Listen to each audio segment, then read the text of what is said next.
Hello বন্ধুরা, welcome back to Tanushree blogs 30। আশা করি তোমরা সবাই ভালো আছো, আমিও ভালো আছি। তো আজকে নতুন একটি রেসিপি ভিডিও নিয়ে তোমাদের সামনে চলে আসলাম। তো পুরো ভিডিওটা দেখতে হলে একদমই স্কিপ করো না, না হলে অনেক কিছুই মিস করে যাবে। তো এখানে দেখো আমি 250 গ্রাম ঢেঁড়স বা ভিন্ডি নিয়ে নিয়েছি। তো এগুলোকে আমি ধুয়ে তারপর মাঝারি আকারে কেটে নিয়েছি। আর তার মধ্যে এখন দিয়ে দিচ্ছি কিছুটা পরিমাণ নুন, আর দিয়ে দিচ্ছি কিছুটা পরিমাণ কাশ্মীরি লাল মরিচের গুঁড়ো। তারপর তাতে দিয়ে দেব অর্ধেকটা বলতে 4 ভাগের 1 ভাগ লেবুর রস। তো লেবুর রসটা দিলে কি হয়, ঢেঁড়সের মধ্যে যে স্লিপারি ভাবটা থাকে ওটা কিন্তু চলে যায়। তারপর আমি এগুলিকে একটু ভালো করে মেখে নেব, তাতে ঢেঁড়সের রেসিপির স্বাদটা টেস্টটা কিন্তু আরও বাড়িয়ে দেবে। তো দেখো আমার মাখা হয়ে গেছে।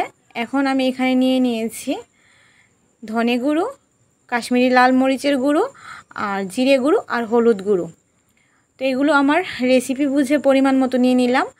আর এখন তার মধ্যে দিয়ে দিলাম 1 চামচ বেসনটা দিয়ে সবগুলো উপকরণ একটু মিশিয়ে নিলাম। তারপর তার মধ্যে কিছুটা পরিমাণ জল দিয়ে একটা গ্রেভি তৈরি করে নিলাম। তো যাতে সবগুলি উপকরণ একসঙ্গে মিশে যায় সেইভাবে কিন্তু গ্রেভিটা তৈরি করতে হবে। আর এটা কিন্তু একদম ধাবা বা রেস্টুরেন্ট স্টাইলের ঢেঁড়সের মশলা হচ্ছে। তো এখন আমি কড়াইতে সাদা তেল দিয়ে দিলাম। তোমরা ইচ্ছা করলে সর্ষের তেলও রান্না করতে পারো। সাদা তেল দিয়ে আমি ঢেঁড়সগুলিকে ছেড়ে দিলাম। তারপর ঢেঁড়সগুলিকে একটু ভালোভাবে নেড়ে চেড়ে ভাজা করে নেব। তবে হ্যাঁ, ঢেঁড়সগুলি যাতে একদমই ভেঙে না যায় আর যাতে পোড়া না লেগে যায় তার দিকে লক্ষ্য রাখতে হবে। আর এখানে নিয়ে নিলাম একটা পেঁয়াজ কুচি, কাঁচা লঙ্কা আর কিছুটা রসুন আর একটা আস্ত টমেটো। আর এখানে নিয়ে নিলাম কিছুটা পরিমাণ আদা কুচি। তো দেখো আমার কিন্তু ঢেঁড়সগুলি ভাজা হয়ে গেছে। এখন আমি এগুলিকে একটা বোলের মধ্যে নামিয়ে নেব। আর এদিকে আমি আবার আরেকটা কড়াই বসিয়ে দিলাম। এখন তার মধ্যে কিছুটা পরিমাণ সাদা তেল দিয়ে দেব। তো সাদা তেল দেওয়ার পরে তার মধ্যে আমি কিছু পরিমাণ আস্ত জিরে ফোড়ন দিয়ে দিলাম। আস্ত জিরে দেওয়ার পর আমি কিন্তু কুচি করা রাখা পেঁয়াজটা দিয়ে দিলাম। এখানে আমি একটা আস্ত পেঁয়াজ ব্যবহার করেছি, তোমরা পরিমাণ বুঝে পেঁয়াজটা ব্যবহার করবে। পেঁয়াজ দেওয়ার পর আমি কিন্তু পেঁয়াজগুলিকে একটু ভালোভাবে ভেজে নিচ্ছি। পেঁয়াজগুলোকে কিন্তু লাল লাল করে ভেজে নিতে হবে। তো দেখো আমার পেঁয়াজ ভাজা হয়ে গেছে। আর পেঁয়াজ ভাজা হতে হতে আমি এদিকে মশলাটা বানিয়ে নিয়ে এসেছি।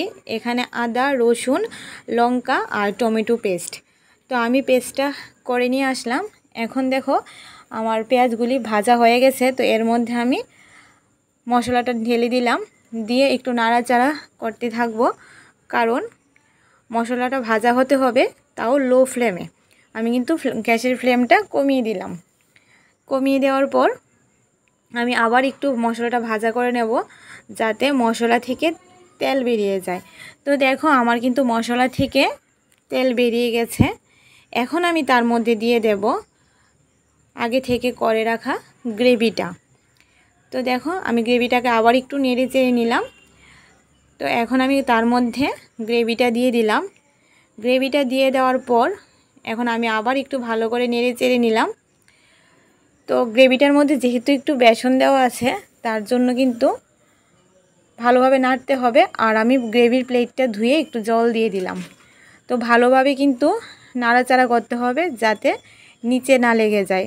যেহেতু আমি এখানে বেসন ইউজ করেছি, নিচে লেগে যাওয়ার সম্ভাবনা থাকবে।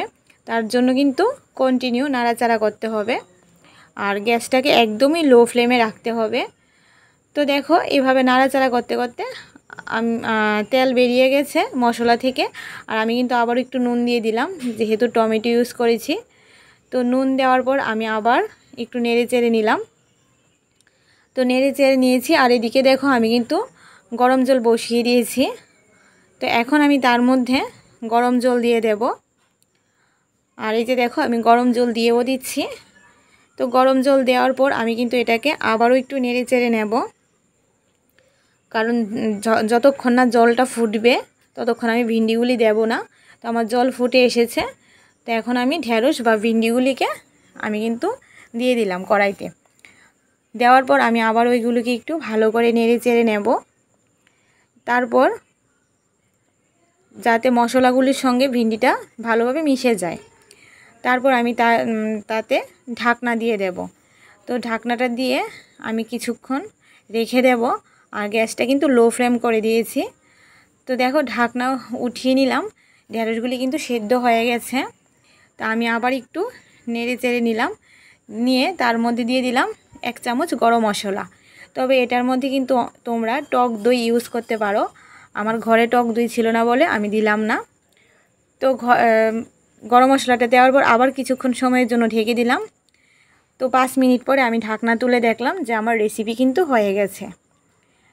তবে টক দইটা দিলে কিন্তু আলাদা আরেকটু টেস্ট বাড়বে। তো এভাবে আমার ভিন্ডির মশলা কিন্তু হয়ে গেছে। তো এভাবে যারা যারা ঢেঁড়স বা ভিন্ডি খেতে পছন্দ করো না, তারা কিন্তু এইভাবে অবশ্যই একবার বাড়িতে ট্রাই করবে।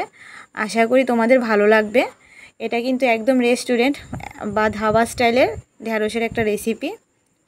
তো ভিডিওটি যদি ভালো লাগে লাইক কমেন্ট শেয়ার করে দিও। আর অবশ্যই এরকম নতুন ভিডিও পেতে আমার পাশেই থেকো। আর নেক্সট ভিডিওর জন্য অপেক্ষা করো। নেক্সট ভিডিওতে তোমাদের সঙ্গে দেখা হচ্ছে। ততক্ষণের জন্য টাটা, বাই বাই।